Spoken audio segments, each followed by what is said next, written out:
Alrighty, so it's Saturday. I got my coffee. I got a free hour. I got my notes, and it's time for me to do my second fireside chat thing um, on the old world, or getting back to the old world. Now, last week I did one on the Napster effect at Games Workshop, and that seemed to have gone over well. There was a lot of really nice discussion, and also ideas for other things that I want to discuss. But I'm going to stick to my original plan.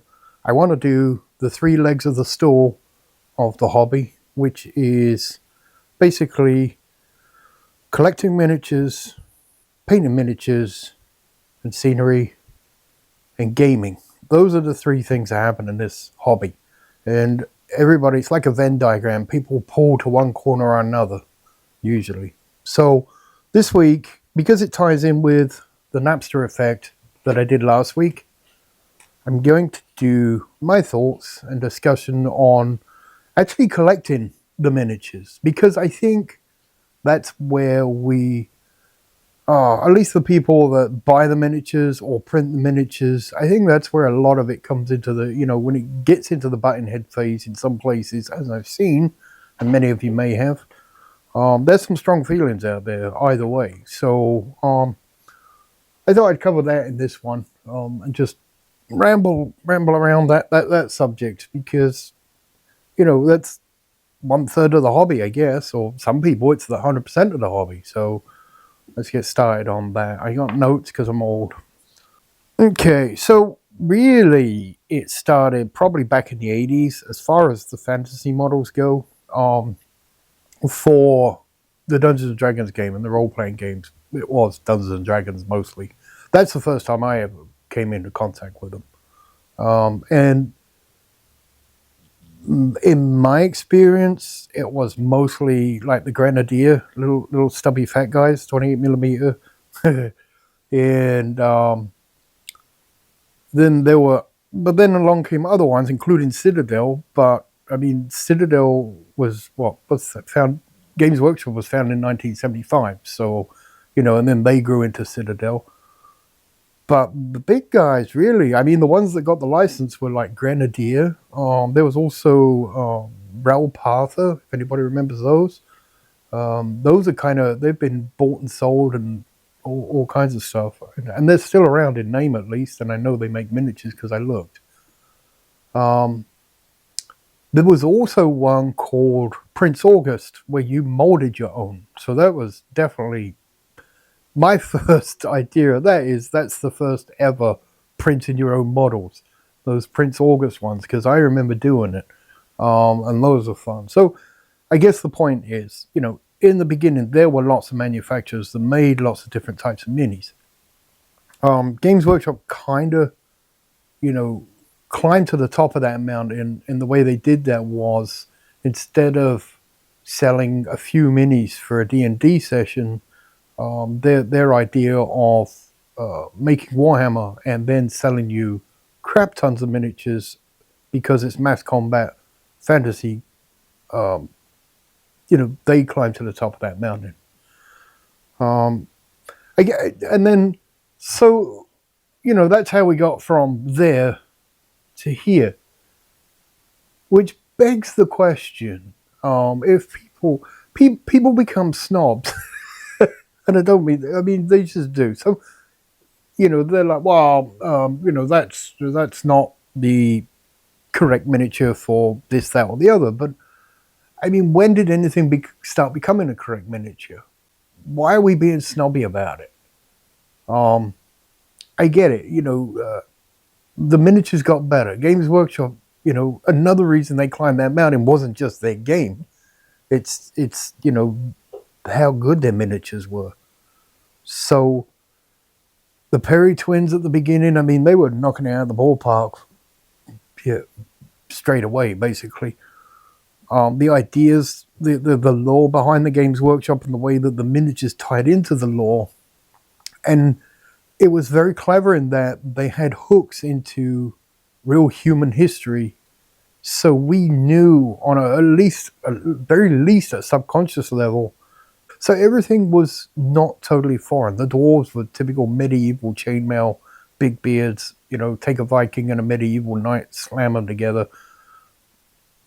They were not totally out there fantasy abstract. They all had a base design coming from a historical.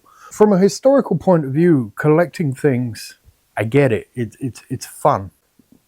The thing I don't see a lot of, and maybe it's just me, I don't know. Discuss below. When you go visit someone that plays fantasy wargaming, how many do you see that have a mix of if they liked a range of, I don't know, let's say like the Reaper miniatures came out. And here's the thing. That is a Reaper miniature giant. I got another one over there. I mean, they're extremely serviceable, a lot of them. And they're inexpensive. Well, they were. But how many people do you see that have units of Reaper miniature goblins or that kind of thing? You don't see it, do you? Because I don't know why we got snobby, but it's like we've been mind trained by Games Workshop. Say, these miniatures for this game, no proxies from the get-go. Now, they used to get away with it earlier because they'd say, okay, here's the miniatures for that unit, and look, they're really good. And yeah, they're expensive, but they're really good. And we were like, well, yeah. So collecting miniatures is part of this hobby, but we're not very good at it. I mean, even now I mean, the modern version for me is going from, looking at prints. I'm still looking for proxies that look like Games Workshop models. That's how brainwashed a lot of us are. It's, so, which moves me on. So the laws of supply and demand say, and this is what Games Workshop should do, and it drives me nuts. If they don't want to do big risky rollouts, why don't they say, okay, we're going to do 1,000 of these, off you go. Now they do that with, I think, some of their books. I've been reading, I'm out of the loop a little bit, but people snatch those up, double the price, and resell them on eBay. But that's what collectors do. That's collecting. That's what makes a collection worth money. People complain the crap out of it, and that's fine because they want to read the book. I get that. But, if you're going to buy the collector's bound edition, it happens all the time with things that are collectibles. So at some point, it gets to a price where people don't want to pay it anymore, and that's where it's only worth as much as someone's willing to pay for it. And with miniatures, if they say, okay, these are always going to be, they're on their website. Okay, they're out of stock at the moment, but they'll be coming back, whether they will or won't. But I'm not sure if they're trying to inflate the prices because people, the FOMO, fear of missing out stuff. But if they were going to do that, then just say, look, we're going to make, I don't know, 5,000 of these. Here's the price, off you go. And then the inflated price to me would be worth it. And then we can settle on, well, that's a good line, bad line. I don't know. I'm going to get these just to complete the set, like trading cards. There's a thing where, if you're going to jank with prices and availability, just say, look, we're going to do collectible line, or these are, single run certain amount. I don't know. Now I'm starting to ramble and I'm losing the plot. So the idea of miniatures being a collectible thing and having a collection of miniatures is good, and it's a mainstay. However, why is it Games Workshop? Why not? Why don't we have Raoul Partha collections? Or I know some of the old Grenadiers actually are worth money. So, there's I love that Grenadier giant where he's got the platforms on his shoulders. I mean, it's old, and the sculpt technique is kind of it looks a bit janky now, but back in the day, that was an awesome miniature. But I brought it up in the last Nagash. The original Nagash model is so horrible, and nope, it comes out. So but I'd have one just because that is a memorable miniature worth collecting. So, getting back to my idea, so the collecting of miniatures being part of the hobby. If Games Workshop are so risk averse that everything's they've got labels in the cart but nothing in the cart to sell. Mantic have gone to the Kickstarter crowdfunding route. I don't know why Games Workshop can't say, look, we're going to bring this out, pre-order, and that's it. We're only going to take pre-orders. But they've got a big enough presence on their website. They can say, okay, here's the new thing. Here's the pre-order. Once that's done, after this date, it's done. So we're only going to ship the ones where people have done pre-order, and then it comes off of the site again. That's how I'd do it. Then you'd have the fear of missing out. The people that wanted just to collect it could buy it. And you've got a big old window where if you didn't buy it in that window and then you go, oh shit, someone's selling it on eBay, I wish I could buy it from the store. Well, the answer to that is you had your chance. You should have bought it, So I think that would be a way that I'd go if it were me. And then that way that there's no risk. Your pre-orders a pre-order, you've got your money. All you got to do is ship it. Make it and ship it. So, and if you don't get enough, if it really doesn't sell, you can say, well, here's your refund. We're not going to make it because there wasn't enough demand. Most people would be happy with that. So, I don't know. The next thing about collecting miniatures is, which I find exciting, is that with all the third-party studios out there with sculpts and with the printing, we have a lot more choice. We can go in a lot more style directions with an army now. If you look at someone like Artisans Guild, they have a distinct style to them. And as a collector of miniatures, you look at them and you go, these are nice. I like these. I'm going to get this army. And you kind of have a choice of how you want to go with your army. It could still be a Games Workshop army. It could still be played in the game. But it'll have that special whatever. A lot of people like different types of artwork. There's different types of Batman comics. Some people prefer Batman drawn like this. Some people prefer the grimdark Batman. And it's the same with, elves, dark elves, goblins. They can be done so many different ways. You can have a cartoony army. You can have a real-to-life army. All kinds of stuff like that. And I like that. I like the choice. And if, collecting being part of the hobby for me means that I get the choice of what I want to collect. Not, here's the line, buy it when it's available. Ooh, look at your collection grow because you got in quick enough to buy it. That's a bunch of bull to me. Sorry. I don't want to be negative. I'm just saying if you're a collector, then, collect the thing you like. And if you're a GW collector, that's fine too. I find it annoying. Part of my hobby of collecting models is this is what I want to collect. And then the third part of this, we're collecting models, which I do understand. Part of the thrill of collecting is finding that rare piece. Now,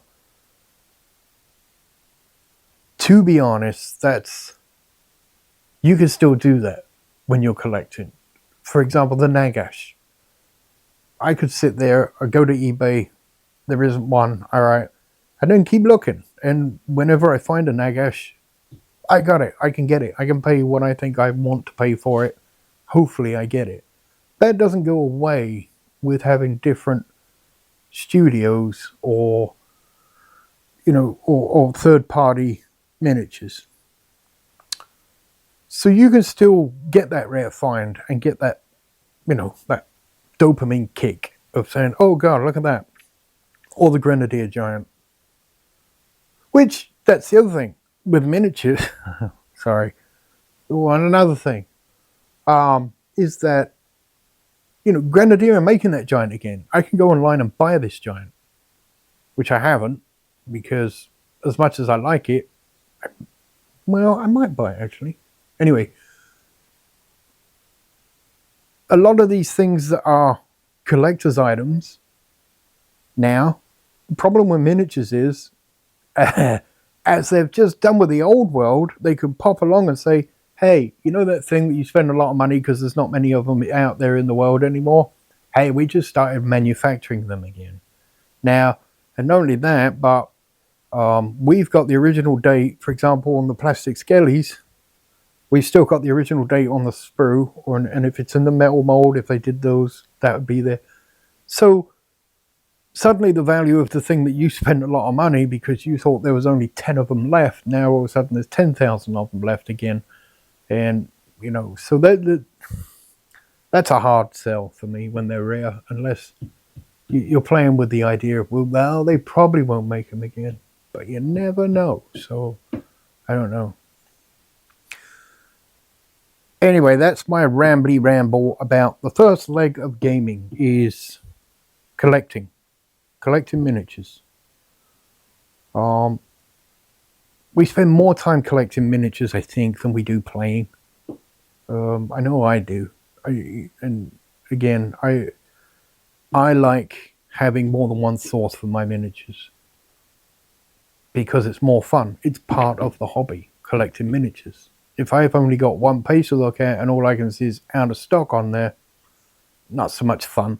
That's the problem. If we're going to get this hobby picked up and running again, it's not going to happen, by showing people, look at these great miniatures that you can't have. And we're not going to play with you in tournaments or in clubs if you don't have these exact same miniatures. I don't think that's not the way forward. I don't think. It should be, look at all these wonderful miniatures and you see their eyes light up like they would on, with Games Workshop and say, oh, and yeah, they haven't got any at the moment, but hey, look at these and look at these. And these guys have got these types. Much better, and then we can go out. And it's also more fun to play. You're playing someone, you go, oh, shit, and they come with an army of stuff that you've never seen before and they look great. You're like, where did you get those guys? And so the collecting part becomes more fun, I think. So, we got to stop butting heads about what models are used, maybe. What do I know? Anyway, I think I've rambled on about way too long on this, so discuss below. Let me know what you think. I mean, do you think that, it's a Games Workshop game to support them, we have to buy their miniatures? That's a fair argument. Maybe if you could buy them, but I mean, what do you think what's your idea of, do you buy the miniatures because you like the collection, or just to play, or just to paint? Some people may say, hey, this is great, paint it, and then just never touch it again. I don't know. So put something in the comments below for me, and then let's get a little discussion going like we did on the last video, and see if there's a consensus on this. If you watched this far, thank you very much for watching. And if I've rambled a bit, sorry, I'm an old man. And either way, enjoy the hobby, have fun, and hopefully I'll see you next time. Like and subscribe, or the Inquisition will come pay you a little visit.